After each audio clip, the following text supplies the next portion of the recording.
For the third consecutive season, Game 1 of the World Series goes into extra innings. For the Yankees, the offense in this game has come from the guy that'll lead off the 10th in Giancarlo Stanton with a majestic home run back in the 6th. Blake Treinen stays in after he got Aaron Judge to get out of a 9th inning jam. And here we go with the 10th. Strike one with that video game slider. Home run for Stanton, his 17th in the postseason in his career. And unstoppable in October. Jeez, oh Pete, so you got the slider breaking one way and then the sinker coming back like that. Good luck. Well, and that's why he's so tough. I mean, experienced guy, been through this before, covers both sides of the plate, and he has the hitter completely guessing. Home with an 0-2. Strikes him out. The sweeper breaks 15 inches on average one way. The sinker breaks 16 inches on average the other way.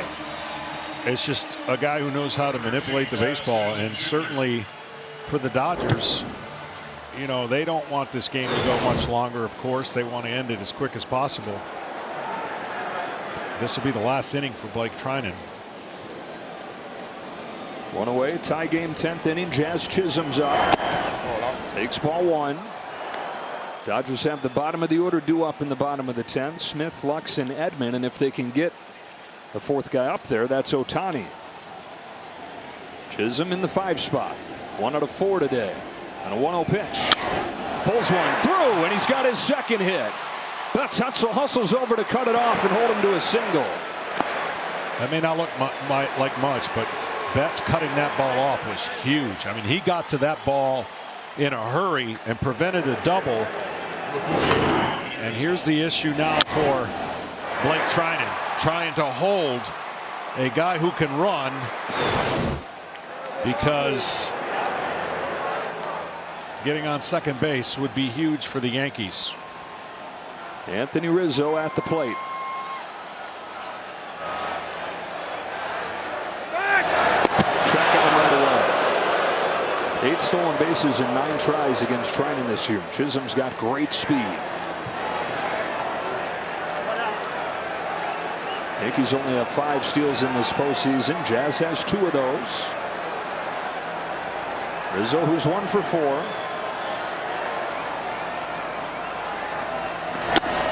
Takes upstairs. You haven't followed baseball all year. Pitchers can only throw over twice. And if they throw over the 3rd time, they have to get the runner out. In other words, they got to pick him off. Otherwise, he goes to second, considered a balk with the new rules. There he goes. Throw down from Smith is not in time, and Jazz Chisholm has stolen second. Go ahead, run into scoring position for the Yanks. And now the pressure will be on the middle infielders to keep Jazz close to second. Stealing third's not out of the question either. And that responsibility will go to Edman. Anthony Rizzo on a 2-0. Takes ball 3. After Rizzo, it's Volpe.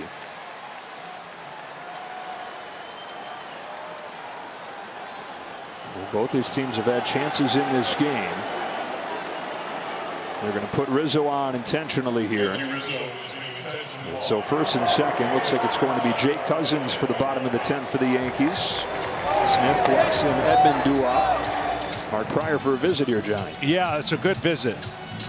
And the reason being, Volpe has really struggled against breaking balls. That front side's opening up again. So I would think it'd be a simple reminder that you make breaking balls away. That's how you get them out. We started the night talking about made for movie stories with the starting pitchers. Some made for the movies thing right here too with Anthony Volpe, who was born and raised in Manhattan and then New Jersey, from a long line of Yankees fans. Like a million other kids, he wanted to be the next Derek Jeter. Well, he's the 1 in a million who's grown up to become the shortstop of the Yankees. The key in this situation as a hitter, you only pull a bad breaking ball, but you should go up there on a breaking ball thinking center to right center. What that allows you to do is track the ball longer and keep the barrel in the bat. If you try to pull that pitch, the break is absolutely impossible for that barrel to make the contact unless it's a hanger in the zone. 8 of his 9 hits in this postseason have come off fastballs. Chisholm singled, stole second. Rizzo put on intentionally. And the game on Volpe's plate. Tied at 2 in the 10th. Treinen throws. Volpe takes a breaker for a strike. That first move, again, that you just watch the hip, and as a pitcher and catcher combination, you're going to watch how he's reacted to the previous pitches, and then you really don't need to deviate much. Keep making those kind of pitches and see if he can make the adjustment. Great speed at second. Go ahead run. Treinen will take a peek. Arms for the Dodgers in the outfield. Decent in left in Teoscar Hernandez. Good in center in Kike Hernandez. And decent in right Mookie Betts. They play shallow. There goes Chisholm. No throw from Will Smith. A big 90 feet for Jazz Chisholm. It sure was. You had Max Muncy playing back. And now stress on the infield. They're going to have to bring him in. I said he's capable of going to third, and he did. High leg kick, and really not even an offer for Max Muncy to get to third. Go ahead run at third. 1 gone in the 10th. 1-1 pitch. It's bunt shown and a strike taken.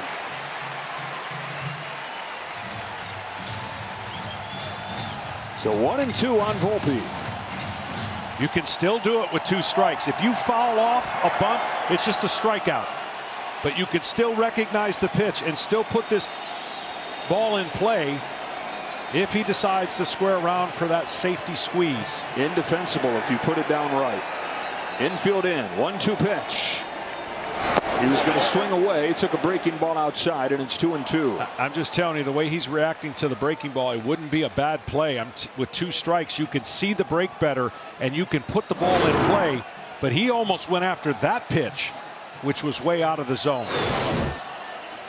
First and third. 1 gone in the 10th. Treinen looking for a K. Is 2-2. Ground ball. Diving stop. Edman can't get it out of his glove, and the Yankees take the lead. They get the out at second, but Chisholm's in to score.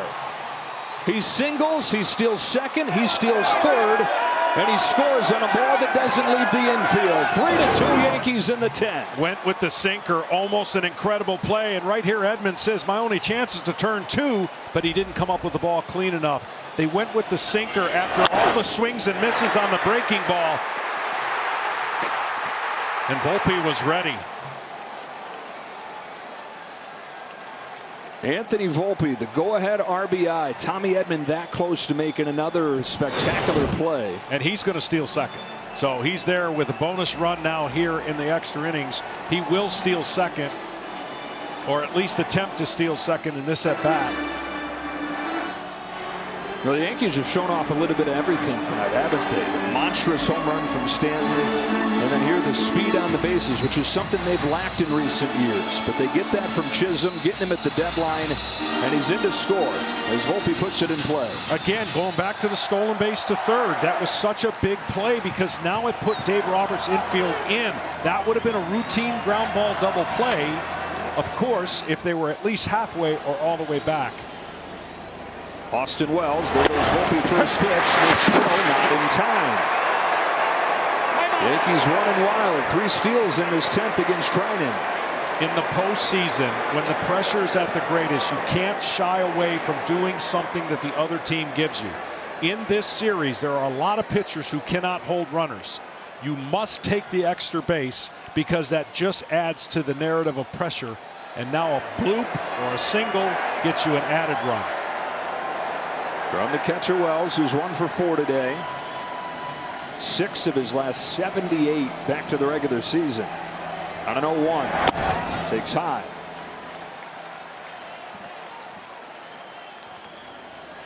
So the Yankees get a run against Blake Treinen, who'd given up just 1 run the last 2 months. This is what they did against the Guardians, too. Got to that bullpen. That was one of the best bullpens in baseball all year, statistically the best, and the Yankees turned that season against that crew. Just to remind people how important this game is for the Dodgers and the Yankees, the Dodgers have used a lot of resources. If they come back and win, it's all good. If they don't come back and win, those resources have to be pushed to the limit. Strike three taken, but the Yankees have taken the lead. Jazz Chisholm steals 2 bases and comes in to score. Dodgers down a run, 3-2 Yankees to the bottom of the 10th, and Jake Cousins on, buckling the knees of Will Smith. Well, you know what Cousins knows? He knows who's batting fourth. You don't want anybody get on base and have the game-winning run in Ohtani come to the plate. Cousins has 1 career save. 1 ball, 1 strike on Smith. It's a guy who was cut loose pretty much by the White Sox. Wound up being the worst team in baseball history. Yankees got him for nothing. Bigger and bigger role. And now trying to save game 1 of the World Series. His 1-1 to Will Smith. Outside ball 2. A sinker breaking ball is going to be what he's going to try to get Will Smith, who's been stubborn on really not swinging outside the strike zone too often. Nice pitch right there, 2-2.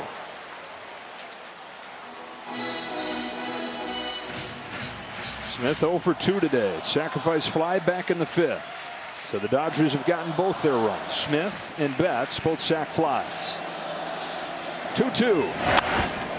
Poke to right. Soto. 1 gone in the 10th.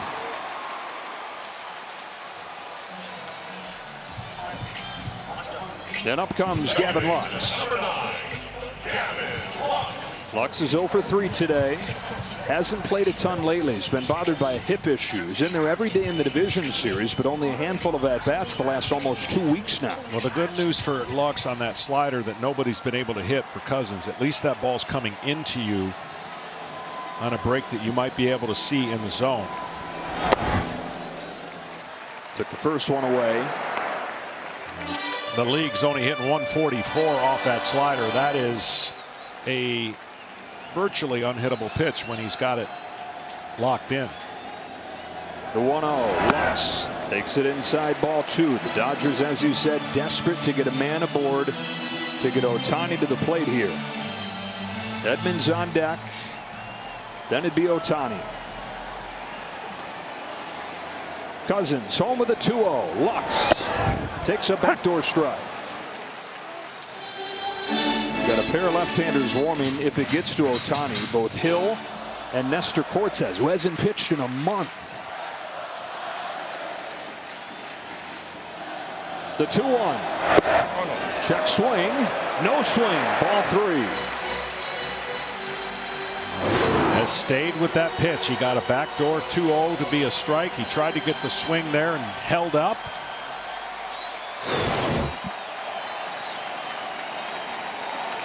On a 3-1. Lux takes ball 4. And now the Dodgers will take just about any outcome other than a double play. Tommy Edman comes up. Now on this team that has Ohtani and it has Betts and it has Freeman, the guy coming to the plate here was the MVP of the National League Championship Series, and he's been huge in today's game defensively. He's also got a double. See Hill and Cortez both ready to go for Ohtani. And Tommy Edman picked up at the deadline. What a player he's been for these Dodgers. Do you consider bunting just to make sure you don't ground into a double play? No, because then they're just going to. I get it. In theory, you walk Ohtani and then you pitch to Mookie Betts. But in this situation right here, a walk was the one thing you didn't want to have by Cousins, because now it creates even Edman the winning run. He can hit a home run. We've already seen it. So you're at stress level that you don't want to be in a one-run game in extra innings, knowing who's on deck, but you got to take care of who's in the box right now.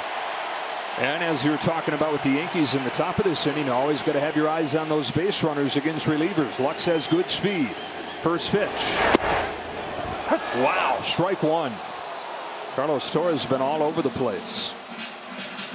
Well, that side of the plate been a little more lenient. Tying run at first, winning run at the plate.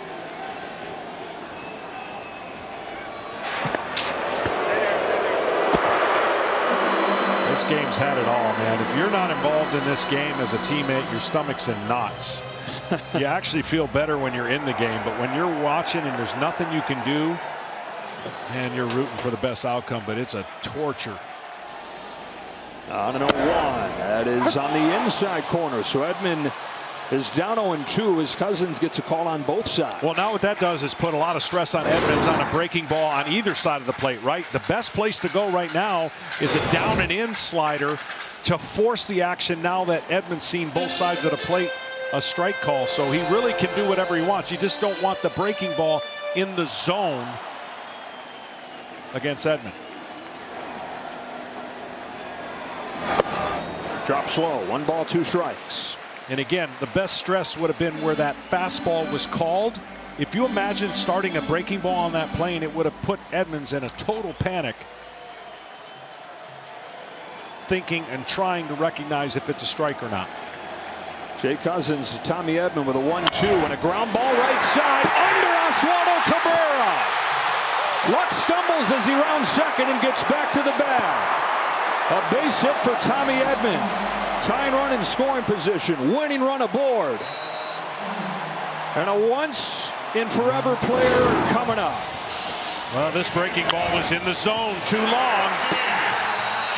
Cabrera doesn't make the play. And luckily Lux, who fell down, was able to get back to the bag. This would have been a devastating out at second. So which one of those lefties does Aaron Boone choose to go to?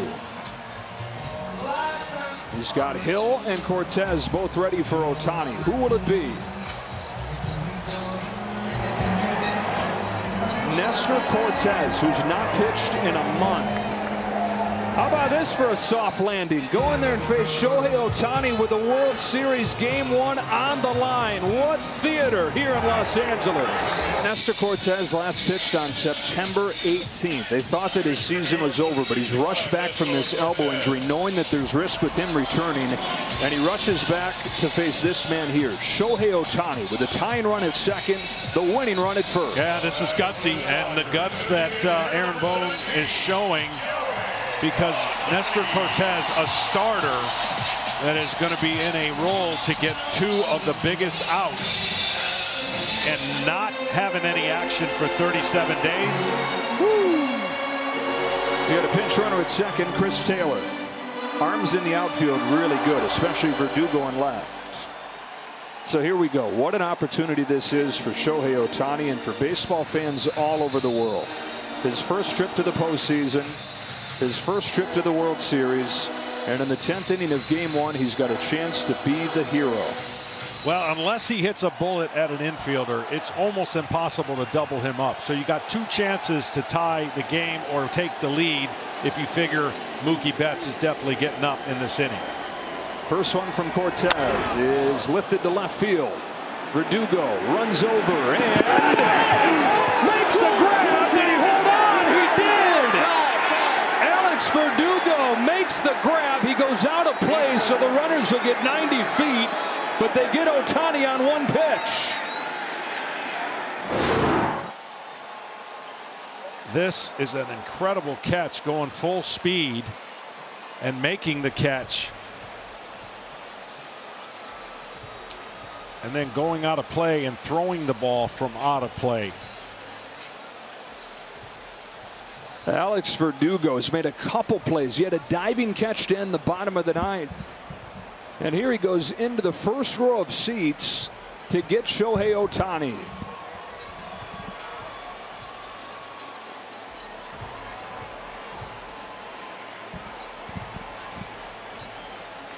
And he gets up and throws this ball in. Well, that's that ball once he's out of play. Waved off Aaron Boone and the training staff.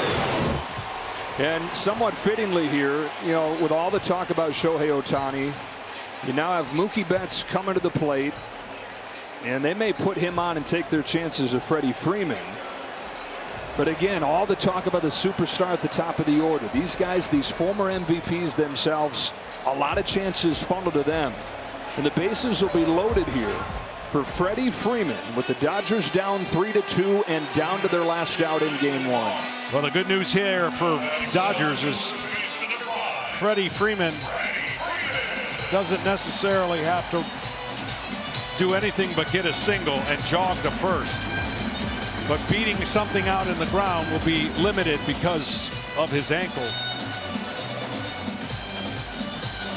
Yeah, the kind of at-bat that every kid that plays baseball dreams of one day having. You tell yourself, right, all right, bottom of the 10th, bases loaded, World Series, one-run game, Dodgers, Yankees. Reality for Freddie Freeman right here. Taylor the tying run, Edman the winning run. Cortez delivers. Freeman hits a ball to right field. She is gone! Gibby, meet Freddie. Game 1 of the World Series.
On an October night 36 years ago, a hobbled Game 1 hero for the Dodgers, Freddie Freeman with a walk-off grand slam to win Game 1 of the World Series 6-3 over the Yankees. Unbelievable.